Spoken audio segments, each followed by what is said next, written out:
ప్రతి ఒక్కరూ తెలుసుకోవాల్సింది, మనం భగవంతుడి దగ్గరికి, గుడి దగ్గరికి ఎందుకు వెళ్తున్నాం, వెళ్ళినందువల్ల మనకి ప్రయోజనం ఏంది. పోతున్నాం కానీ మాకు ప్రయోజనం లేదు, మేము అనుకున్నది జరగట్లేదు అని కొంతమంది అనుకుంటున్నారు. దానికి కారణం వేదం చెప్పినట్టు ఉండడం. మనం గుడికి పోయినప్పుడు వేదం ఎలా చెప్పిందో అలా ప్రవర్తించడం. ఫస్ట్ ఆఫ్ ఆల్ మనం అలా ప్రవర్తించట్లేదు. ఎవరు ఎక్కడ ఎన్ని తప్పులు చేసినా, ఎక్కడ ఎంత మాట్లాడినా, ఎంత ఏం చేసుకున్నా, ఒక్క దేవాలయానికి వచ్చినప్పుడు బుద్ధిని నోటిని సక్రంగా పెట్టుకొని రావాలి. ఫస్ట్ చేయాల్సిన పని అది. మనం గుడికి ఎందుకు వచ్చాం? భగవంతుడి గురించి, మన కష్టాలు మన బాధలో పోగొట్టుకోవడానికి వచ్చాం. ఇక్కడికి వచ్చి కూడా మనం అదే తప్పులు చేస్తుంటే ఎందుకు మనకి? ఇంకెందుకు వచ్చాం మనం? అది ఫస్ట్ చేయాల్సిన ఫస్ట్ పని అది. సెకండ్, మనం ఏ గుడికి పోయినా ఫస్ట్ భగవంతుడు దర్శనం అయిపోగానే అక్కడున్న బ్రాహ్మణుడికి ఖచ్చితంగా నమస్కారం చేయండి.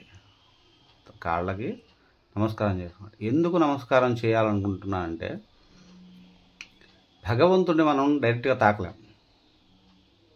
మనం భగవంతుడి గుడిలో ఉన్నామని పోతున్నాం కదా, అంటే అక్కడ ఒక శక్తి ఉంది.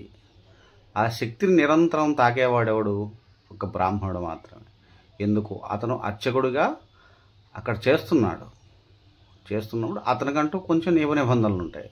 అతను వేదం చెప్పినట్టే బతకాలి, వేదం ఎలాగా తను ఎలా చేయమన్నదో అలాగే చేయాలి, అంతే తప్ప తన సొంతంగా ఏది చేయడేవాడు.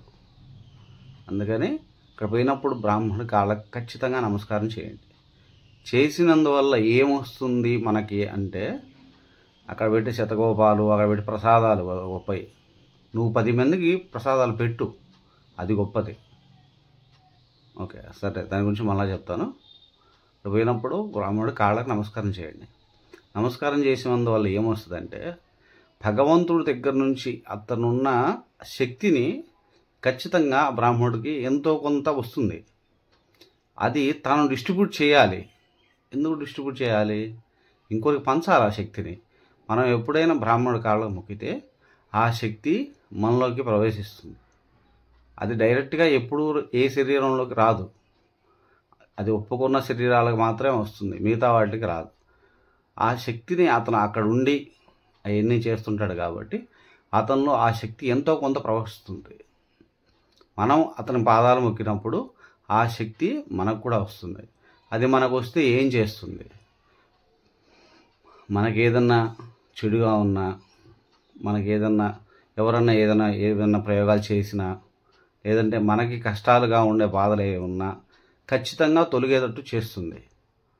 అందుకని మన ఋషులు గొప్పవాళ్ళు ఇప్పుడు కూడా ఆదిశంకరాచార్యులు కొన్ని శక్తిపీఠాల్లో కొంతమంది తాకనేరు.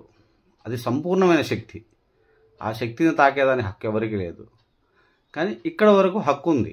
బ్రాహ్మణుడు మనం తాకచ్చు, ఆయనకి మనకి శక్తి ఉన్నంత వరకు ఏదైనా ప్రసాదం మనం పెట్టి ఇవ్వచ్చు. ఆయన తృప్తిగా మనకిచ్చే ఆశీర్వాదం మనకు చాలు. అది చేయండి. అది చేసేందువల్ల ఆ శక్తి మనల్ని ప్రవహించి ఖచ్చితంగా మన కష్టాలని, మన బాధలు పోకూడదు. మనం అవన్నీ చేయకుండా నేను 10 పండ్లు ఇచ్చాను, 1000 రూపాయలు పెట్టి మాలేశాను, 200 పెట్టి పాలు పోసాను, 1000 రూపాయలు పెట్టి అభిషేకం చేయించాను. నీ అభిషేకాలు భగవంతుడికి అవసరం లేదు. మనం చేసేది ఏది భగవంతుడికి అవసరం లేదు. నువ్వు ఇచ్చేదన్నీ సృష్టిలో ఉండేటే ఇచ్చేది భగవంతుడికి. నువ్వు కొత్తగా ఇవ్వాల్సింది ఏమీ లేదు ఆయనకి. కానీ ఆయన మనకి ఇవ్వడానికి రెడీగా ఉన్నాడు. మనం తీసుకోవాల్సింది ఏందో ఎలాగో అలా తీసుకోవాలి. అంతేగాని కొత్తగా ఇవ్వడం, కొత్తగా తీసుకోవడం అంటే ఏముండదు. ఖచ్చితంగా అక్కడ పోయినప్పుడు కాళ్ళకి నమస్కారం చేయండి. ఇలా చేయండి. ఖచ్చితంగా తొందరగా మీరు ఇది చేసి చూడండి. ఒక వారం చేయండి. ఒక వారం రోజు గుడికి పోయినప్పుడు ఇది చేయండి. మీకు ఖచ్చితంగా మంచి జరుగుతుంది. ఓకే, సర్వే జనా సుఖినో భవంతు.